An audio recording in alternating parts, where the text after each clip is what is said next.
En esta oportunidad le vamos a presentar en este Power tipos de transporte de sustancias a través de la membrana. Por lo tanto, tenemos que luego ver detenidamente bien cómo es la composición de la membrana plasmática, pero haciendo un breve repaso. Ustedes saben que todos los procesos que van a proporcionar a la célula esta energía y estas sustancias que son indispensables para que pueda mantenerse viva y realizar todas sus funciones, son varias. Van a ver que hay un proceso que es de entrada de sustancias que pasan a través de la membrana plasmática con sus características. Otra es la transformación, que va a experimentar estas sustancias que ingresan en el interior de la célula, y por otro lado va a ser la eliminación de esas sustancias que ya no son de utilidad. Como ustedes saben, el ingreso de sustancias de la célula se va a realizar a través de la membrana plasmática. En este caso, en la diapositiva siguiente van a ver que es un corte de membrana plasmática de una célula eucariota, es decir, ¿se acuerdan que la diferencia entre una célula eucariota y procariota es que la eucariota tiene una membrana nuclear que rodea el núcleo y a todo lo que ella contiene, mientras que la célula procariota no tiene membrana nuclear? A no confundirse, hablamos de membrana nuclear, la existencia o no de membrana nuclear, no hablamos de membrana plasmática. Pero bueno, me pareció importante recordar la diferenciación entre ambas. Entonces decimos que la procariota no tiene membrana que rodea el núcleo, mientras que la célula eucariota sí tiene una membrana que rodea el núcleo. Y vamos a prestar ahora mucha atención en la diapositiva siguiente para hablar de la composición de la membrana plasmática. A través de la membrana plasmática se realiza el paso de los materiales que van desde el medio externo extracelular de la célula hacia el medio interno intracelular de la célula.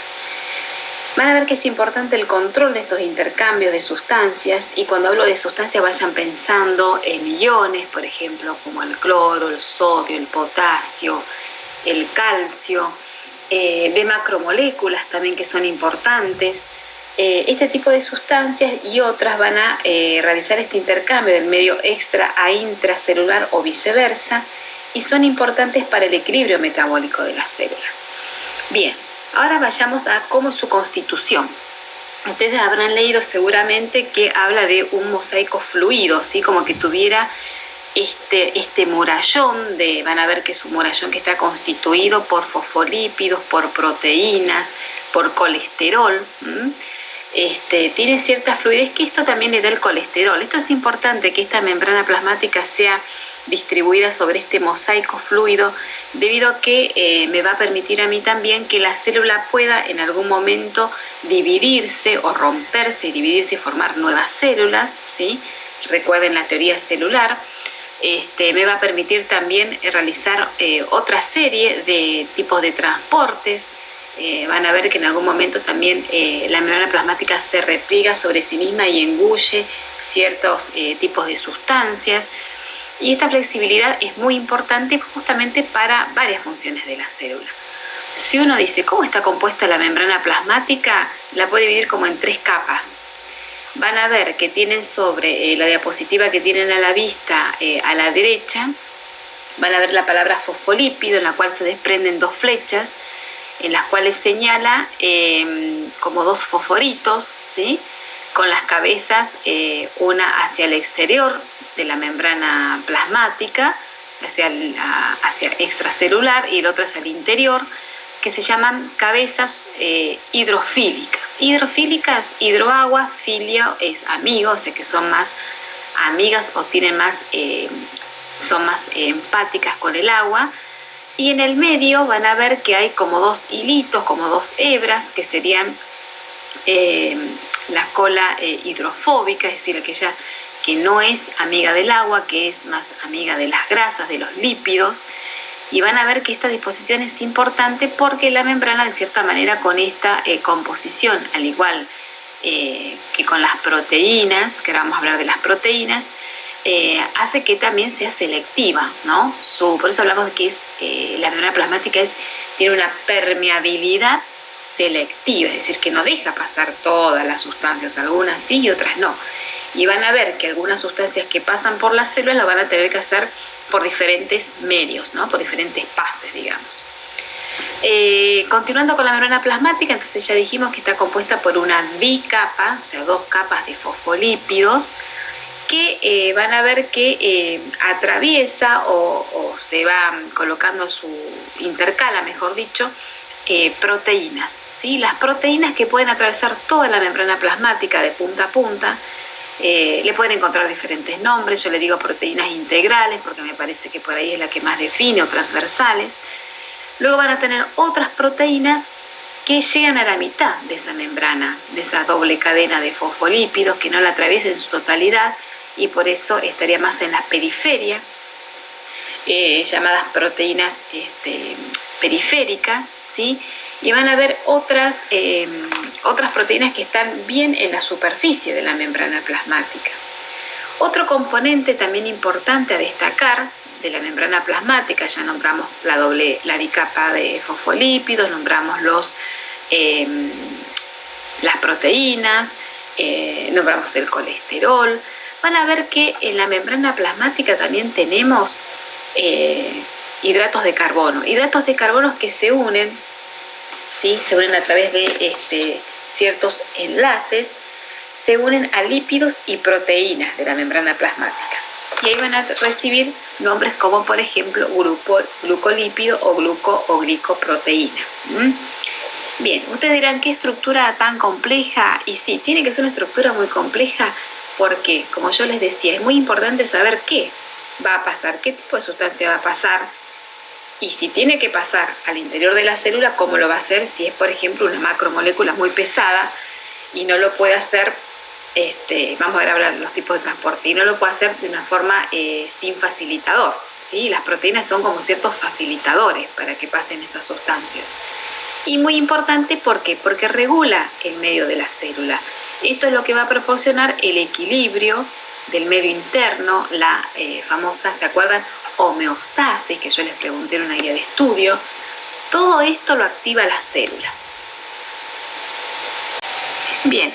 Esta imagen me pareció importante sumárselas a la diapositiva porque en realidad habla un poquito de lo que les comenté en la diapo número 2. Ahí ven la constitución bien de la membrana plasmática, las glucoproteínas, las proteínas integrales. En la margen derecho, ahí tienen un fosfolípido en la parte superior y ahí van a ver esta doble cabeza, ¿se acuerdan de esta doble capa de fosfolípidos? Van a ver que hay una cabeza que es polar. ¿Se acuerdan cuando hablamos de polar y no polar? Cuando uno menciona esto, lo lleva a lo que es lo lleva un concepto de polaridad. Y acá los voy a llevar un poquito a lo que es átomo. ¿Se acuerdan que nosotros decíamos que el átomo era A sin tomodivisión? O sea, como que pensaban en ese momento que el átomo era la unidad indivisible. Luego descubrieron que los átomos estaban constituidos por subpartículas atómicas como los protones, neutrones y electrones, y con diferentes cargas, ¿sí? Con diferentes polaridades. Fíjense en que el núcleo del átomo está compuesto por protones más neutrones. Los protones, cargas positivas, los neutrones no tienen carga. Y los electrones que giraban alrededor de ese núcleo, ¿sí? En esas órbitas, en diferentes cantidades, tienen cargas positivas. Esos electrones a veces los átomos suelen ceder electrones, es decir, pueden salir electrones de ese átomo o pueden recibir electrones. Puede haber un intercambio de electrones entre un átomo y otro, y esto es lo que le da la inestabilidad al átomo, y por suerte que sea así. Esto cambia las polaridades de los átomos. Por eso cuando me pareció importante, cuando hablamos la palabra polar, hablarles un poquito de átomos y llevarlos a lo que es el átomo y la composición. Recuerden que una molécula está formada por muchos átomos, pregunta de guía de estudio. En este caso, hablando de la membrana plasmática y los fosfolípidos, hablamos que esta cabeza que tiene el fosfolípido es polar, tiene carga, y la otra cabeza, las hebras, que es, ¿se acuerdan que era la que no era amiga del agua, la hidrofóbica, que estaba compuesta por lípidos, no polar? Y luego van a ver abajo, en la imagen de abajo, que tienen el colesterol. Esa representación gráfica del colesterol es como yo les decía, que se ve intercalando. Fíjense en las cabecitas rojas, son todas las doble capa de fosfolípidos, y se intercambia algo de colesterol, que es lo que le da esta fluidez a esta membrana, que más adelante vamos a hablar sobre ella. Aquí se representa una imagen microscópica, y se acuerdan que habíamos dicho que los líquidos se distribuyen y que son importantes para todas las funciones de los seres vivos. El agua es fundamental, y que el agua se distribuía en diferentes compartimentos en el organismo. Hablamos así de un líquido extracelular, que ya un poco les adelanté y les mencioné, que es el que está por fuera de la membrana plasmática que rodea la célula. Un líquido intracelular, está por dentro. Ya vayan pensando que estos compartimentos tienen que tener algún balance entre sí. Piensen que la cantidad de líquido extra e intracelular tiene que ser armonioso. Si no, piensen, por ejemplo, se me ocurre, cuando por ejemplo un paciente, alguna persona sufre lo que le llaman ustedes comúnmente la retención de líquidos, ¿sí? Cuando tienen, por ejemplo, los mismos inferiores hinchados, ¿viste? Hay una retención de líquidos. Nosotros le llamamos de cierta manera es un edema. Es líquido que está en una cantidad que no debería, desequilibrada, en una cantidad mayor, ocupando un espacio que no debería ocupar, y por lo tanto se ve y se visualiza como un edema. Por eso les decía lo importante que es el equilibrio armónico de la cantidad de líquidos extra e intracelular. En esta imagen microscópica ustedes van a observar dos membranas, que acá serían como dos células, ¿sí? Fíjense que son dos células. La línea esa oscura bien gris es la membrana plasmática de una, y la otra línea oscura gris es la membrana celular de la otra célula, y en el medio tienen lo que se llama espacio intercelular. Ese sería el espacio que hay entre una célula y otra. Recuerden que las células se unen entre sí. Recuerdan que las células, cuando se forman, y son muchas células, estamos hablando de tejidos, ¿sí? Cuando muchos tejidos se unen, hablamos de órganos, y cuando todos esos órganos se interrelacionan y funcionan como ciclos, como máquinas, hablamos de aparatos y sistemas. Bien. Bueno, ya habiendo presentado un poco la membrana plasmática, su composición, cuál era un poco la función de la misma, vamos a ver cómo pasan las sustancias, de qué manera, qué tipo de transporte tengo para que pasen las sustancias, ida y vuelta a través de la membrana. Y van a aparecer dos tipos de transporte a través de la membrana plasmática, activo y pasivo. Si bien acá la diapositiva habla que el transporte pasivo no requiere gasto de ATP, y el activo sí requiere un gasto de energía, porque van a ver que va a ser mucho el esfuerzo para pasar las sustancias, yo le agregaría esta diapositiva, y pueden agregarle ustedes en sus apuntes, que una de las diferencias, además del gasto o no gasto de ATP, de energía, adenosintrifosfato, sería ATP, van a ver que también la diferencia es que en el transporte pasivo van a favor del gradiente de concentración, pueden agregarlo ahí, mientras que en el transporte activo, el transporte de sustancias se hace en contra gradiente de concentración. El tipo de transporte pasivo, ustedes van a ver que se produce sin gasto de energía metabólica. Se produce por medio de la difusión o de la ósmosis, y se emplea para que ingresen sustancias como por ejemplo el agua, el oxígeno, moléculas pequeñas. Un ejemplo de difusión es la difusión de gases a través de inspiración-expiración, la difusión de gases de dióxido de carbono y oxígeno, que se da cuando nosotros respiramos. Esa es una difusión, por ejemplo, de un gas, de los gases, ¿sí? Recuerden siempre que el tipo de transporte, en este caso pasivo, dijimos que se podía dividir en difusión simple y facilitada. La simple no necesita de proteína transportadora, mientras que en el tipo de transporte pasivo, difusión facilitada, la misma palabra lo dice, que va a tener que estar facilitada por un ayudante externo, como es una proteína, que ahí en la imagen ustedes ven que hay dos proteínas en color violeta, una superior que tiene abierta la compuerta hacia el lado interno, y una inferior que tiene la compuerta, la puertita abierta hacia el lado externo. Un ejemplo, por ejemplo, que fuera una difusión de agua, ¿sí? Las moléculas de agua se mueven, siempre van a ser de un lugar de alta concentración hacia un lugar de menor concentración, es decir, que la difusión en este caso de gases, de agua, de cualquier molécula pequeña va a ser a favor del gradiente de concentración. Si ustedes observan la imagen van a ver que del lado izquierdo tiene más puntitos rojos, que podemos llamarlo oxígeno, por ejemplo, y que del otro lado tiene menos puntitos rojos. Entonces va de mayor a menor concentración. Y es lo que nosotros hablamos de gradientes de concentración, ¿sí? En este caso, por eso no requiere energía del ATP, del adenosintrifosfato, porque la energía que utiliza la difusión del transporte pasivo, cualquiera de las dos, va a ser un tipo de energía de movimiento, lo que llamamos la energía cinética. Bien, otro tipo de transporte, hemos dicho que era el transporte activo, que ya hablamos de las diferencias que tenía con el pasivo. En el pasaje activo, la entrada de sustancias se lleva a cabo gracias a un trabajo que ejecuta la propia célula. Cuando el transporte de estas moléculas son necesarias para el metabolismo, se realiza en contra de gradiente de concentración. Fíjense, volvemos a la palabra gradiente de concentración. ¿Se acuerdan que en la diapo anterior habíamos hablado que iba del gradiente de mayor a menor concentración? ¿Sí? Ahora, en el pasaje activo, presten atención, en el transporte activo es al revés. Va en contra del gradiente de concentración. Es decir, que va a ir a un lugar de menor concentración de sustancias a un lugar de mayor concentración de sustancias. Es de aquí que por eso va a requerir energía metabólica extra, que se la va a dar el ATP. Entonces, decíamos que iba contra el gradiente de concentración, lo que requiere un gasto de energía extra de la célula. Fíjense que tiene que hacer mayor esfuerzo para esas sustancias.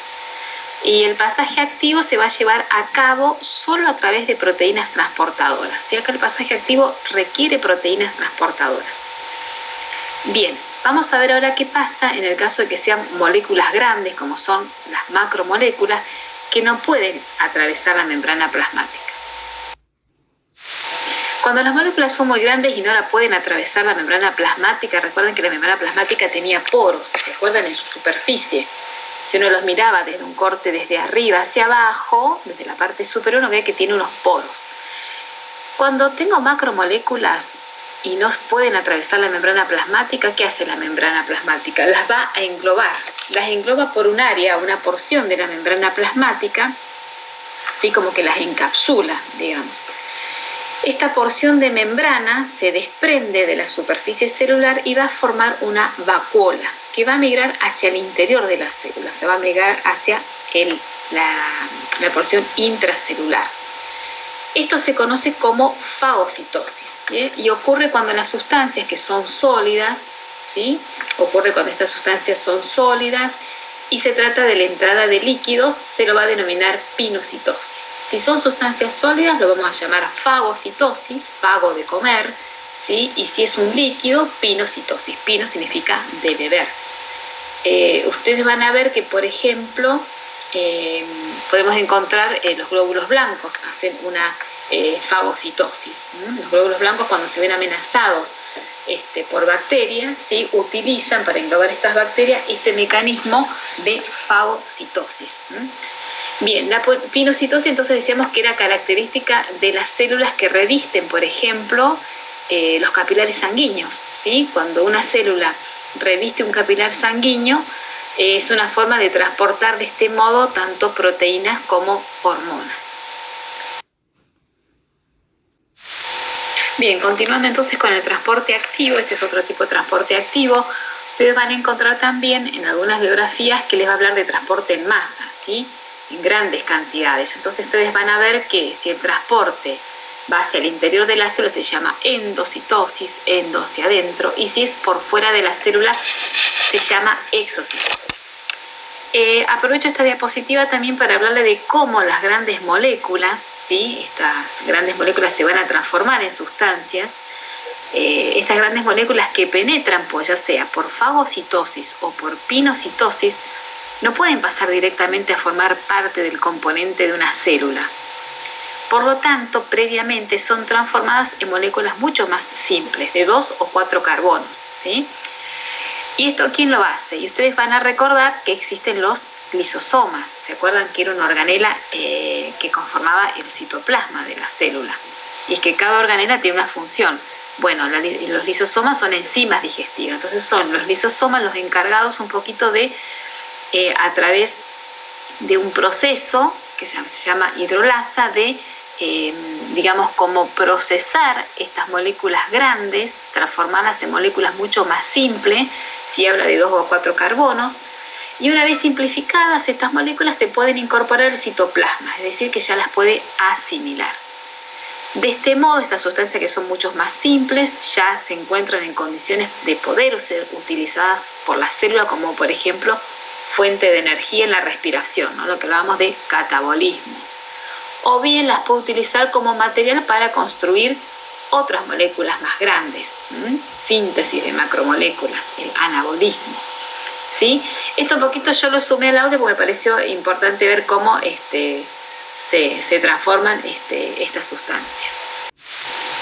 Bien, merece importante consideración el transporte activo a través de la bomba sodio-potasio, y acá ya le estoy nombrando 2 cationes positivos, como es el sodio y como es el potasio, y van a ver que decimos que es un transporte activo porque así acá va a requerir la energía que le va a generar el ATP, pero a través de un proceso de hidrólisis, porque va a requerir energía extra para poder bombear contragradiente esta concentración de sodio y potasio, y este ATP se va a transformar mediante la hidrólisis como ADP, ¿sí? Va a pasar de ser adenosin trifosfato a adenosin difosfato. Pero acá va a participar una enzima que se conoce como ATPasa para poder ayudar en este intercambio de sustancias contra gradiente de concentración.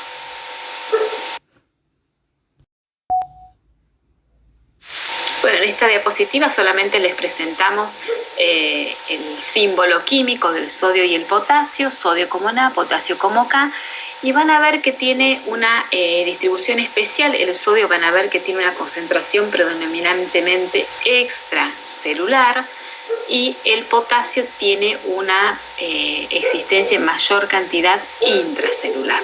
Esto es importante para ver cómo esta diferente cantidad de concentraciones de uno y de otro van a poder traspasar la membrana plasmática a través de esta bomba sodio-potasio. Como les recordaba, el sodio es meramente extracelular, y con esto no se confundan con que el sodio no está adentro de la célula, también está intracelular, recuerdan, pero en menor cantidad, es casi ínfima. Tenemos un sodio extracelular concentrado en 142 mil equivalentes.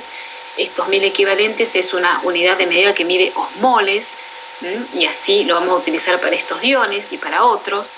Van a ver que fuera de la célula tiene 142 contra el sodio, que es muy poquito, intracelular, de 10.000 equivalentes. Pero no confundir, no es que el sodio no esté dentro de la célula, sino que está, pero en una concentración mucho menor, que por lo tanto no conforma un gradiente de concentración suficiente intracelular, sino que su gradiente de concentración fuerte va a estar en el sodio fuera de la célula.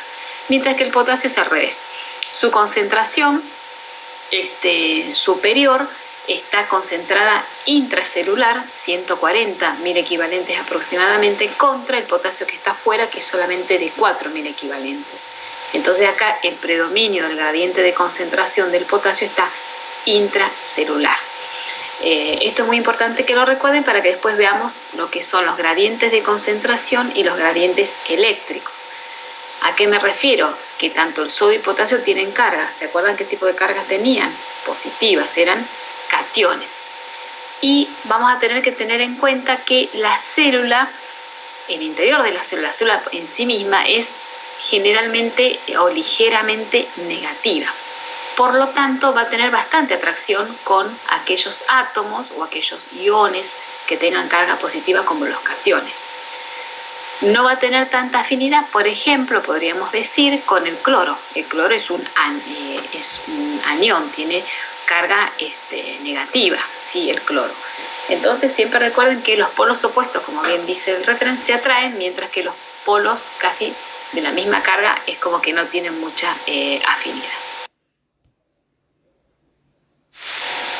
Importa recordar que en el transporte activo, ¿se acuerdan que hablábamos de estos gradientes de concentración? Pero en este caso van a ir contra gradiente de concentración, es decir, ¿por qué existe la bomba? Y porque acá yo voy a tener sustancias que van a ir de áreas de menor concentración a áreas de mayor concentración.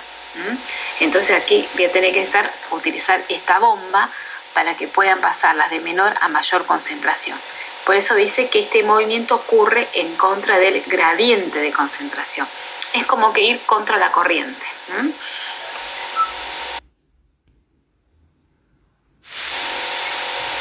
Bueno, acá es un poquito para recordarles lo mismo, así que al interior de la célula se acuerdan que el líquido intracelular es ligeramente más negativo, no significa que sea negativamente en su totalidad, sino que es más negativo, por lo tanto va a tener más afinidad, como yo les decía en las diapos anteriores, a todas las cargas positivas. Entonces es más negativo que la parte extracelular de la célula. Tenemos que tener entonces dos cosas muy importantes cuando hablamos de gradientes. Hasta ahora yo les hablé de las cargas, ¿se acuerdan? Cationes, aniones. Y le hablé de la cantidad de concentración. Entonces acá sumamos dos cosas. Para que ocurra todos estos fenómenos, acá vamos a tener que hablar de gradientes. Por un lado de concentración y por otro lado de gradientes eléctricos, de cargas eléctricas, de polaridad, ¿sí? Por ejemplo, cuando hablamos de polaridad, vayan a pensar el agua. El agua tiene polaridad, es un elemento polar. Hablamos entonces ahí de gradientes, que se suma el de concentración más el gradiente eléctrico, y es lo que ustedes van a escuchar como que la célula tiene a través de su membrana un gradiente electroquímico. Todos estos fenómenos ocurren ¿para qué? Para que se logre la homeostasis de la célula, para que la célula pueda realizar su metabolismo celular.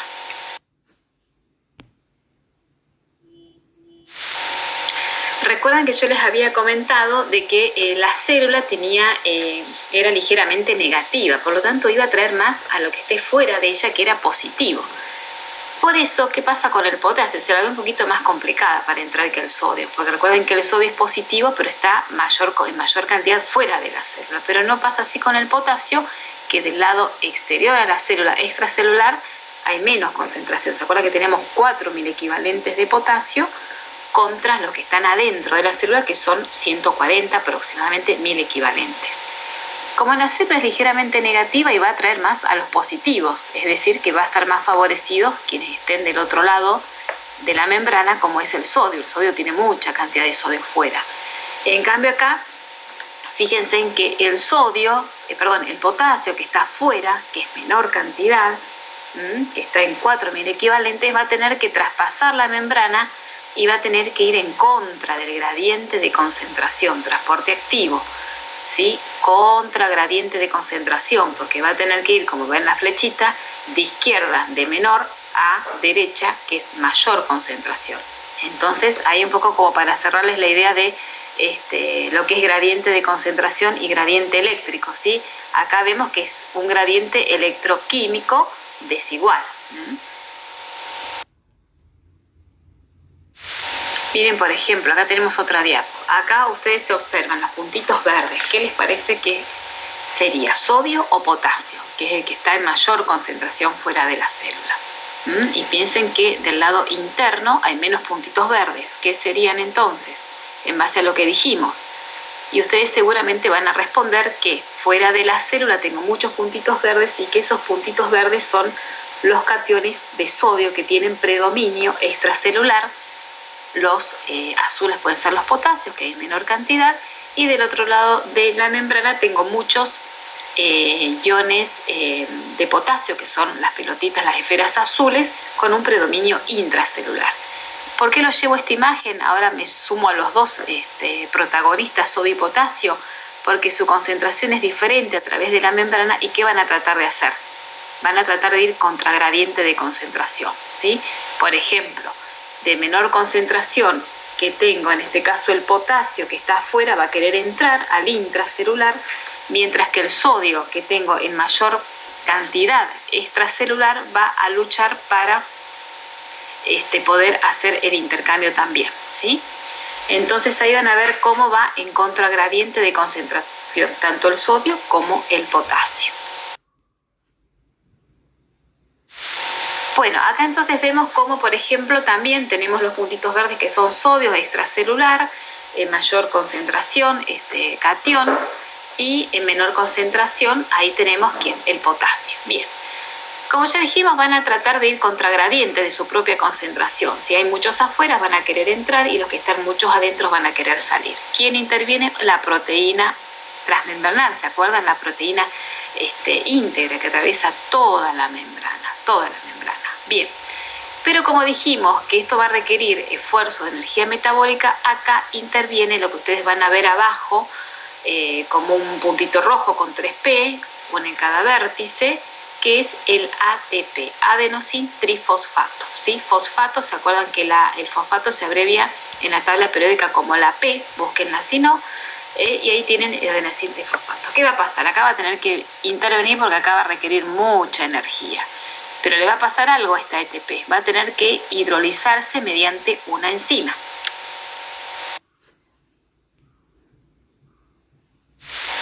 El ATP entonces lo que va a aportar es un fosfato, ¿sí? Eran tres, ¿se acuerdan que teníamos? Era trifosfato, tres fosfato.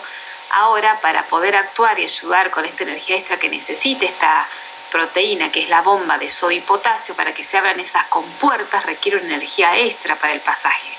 Entonces va a ceder un fosfato y se va a transformar en ADP, es decir, en adenosin fosfato.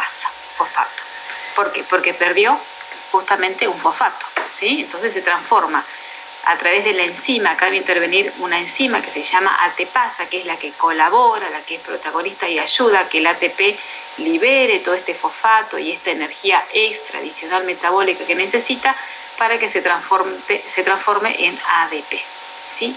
Algo muy importante, ustedes si observan la proteína transmembranal, esta proteína que abre su compuerta, fíjense cómo está abriendo su compuerta, ¿sí? Con la ayuda del ATP que le dio un poquito de energía extra a través de un fosfato, ustedes observan que tengo tres iones de sodio, ¿sí? Tres cationes.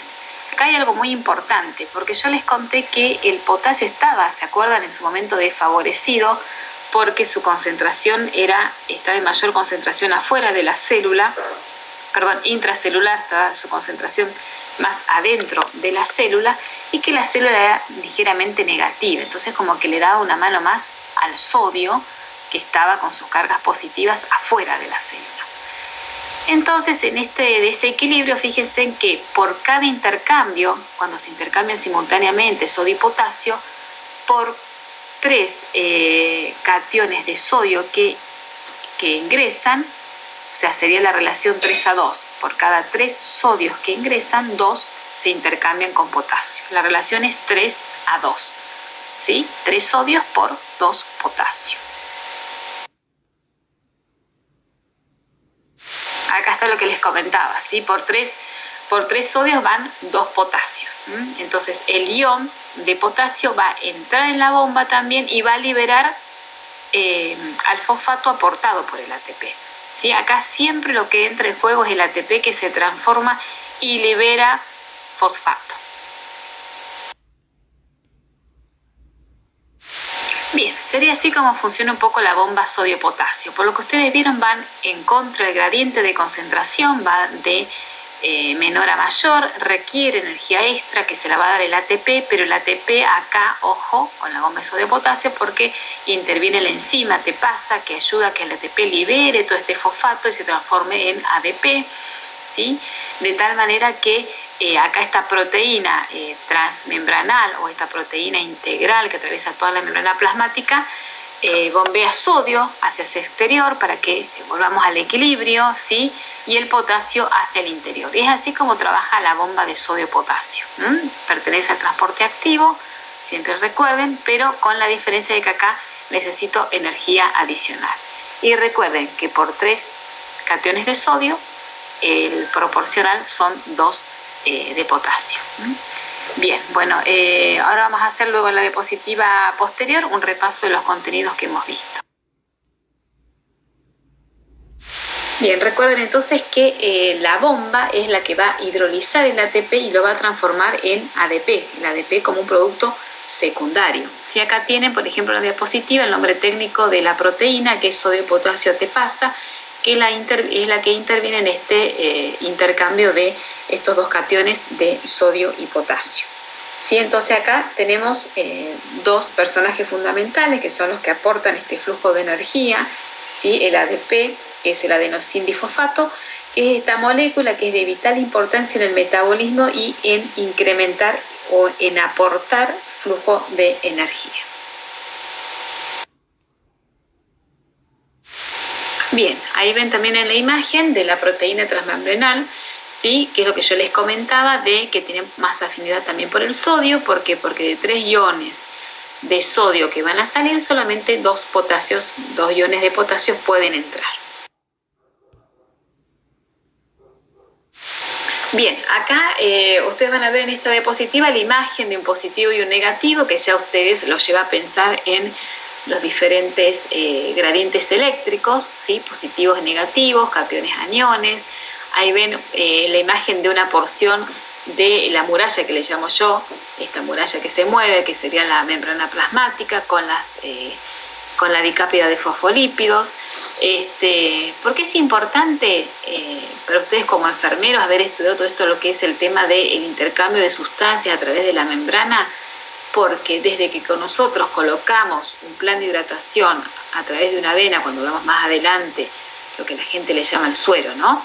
Cuando ustedes coloquen esa solución, esa suma de solutos y solventes a un paciente a través de una vena, van a ver que trabaja mucho los transportes, ¿sí? Van a ver que algunos actúan por difusión, otros por transporte de difusión simple, otros con mediadores, con transportadores.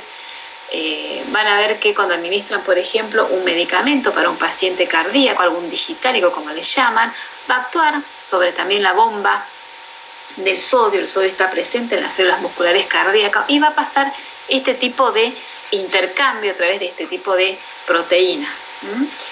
Otro ejemplo, cuando estudien electrocardiograma, cuando veamos sistema cardíaco, aparato circulatorio, y veamos un electro, vamos a ver cómo por cada las contracciones del corazón, y vamos a ver también cómo la membrana que está en reposo va intercambiando esta polaridad, también a través de muchos mecanismos fundamentales para la célula.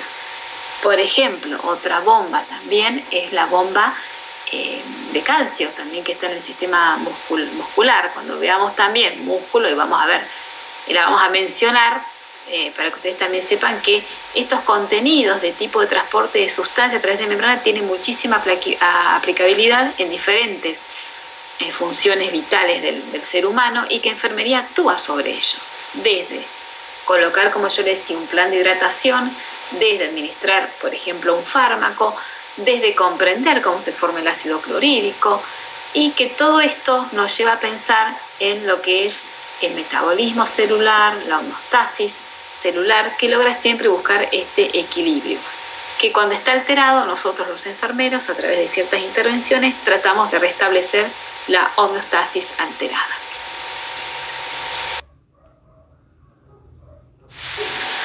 A modo de cierre, bueno, yo creo que ahí dice antes de empezar, porque en realidad cuando el PowerPoint está preparado para la clase áulica, ¿sí? Previo a otra clase anterior, pero bueno, antes de empezar, sería ahora finalizando, a ver si pueden responder estas preguntas de por qué el transporte pasivo no necesita ATP, ¿sí? Recuerden dos conceptos importantes, ¿sí? El tamaño de las moléculas que pasan y los gradientes de concentración, como para que puedan elaborar la respuesta a la pregunta. Y luego dice que sustancias pasan a través de la membrana por difusión simple. ¿Se acuerdan que había dos tipos de difusión, simple y facilitada? ¿Qué tipo de sustancias? Yo les di algunos ejemplos. Recuerden que pueden pasar muchas sustancias. ¿Se acuerdan, por ejemplo, enumerar sustancias? ¿Sí? Vimos bastante sodio, vimos potasio, vimos gases como oxígeno, dióxido de carbono, nitrógeno, el agua. Bien, ustedes verán de todas las que yo les nombré cuáles pasan por difusión simple. Ahí traten de recordar ósmosis, también el concepto de ósmosis, y luego explique qué es un gradiente de concentración. Y ahí, si se pueden animar, también lo pueden hacer ustedes en su casa tratando de explicar qué es el gradiente electroquímico. Bien, los espero para otro PowerPoint con audio y espero que les haya sido de utilidad. Gracias.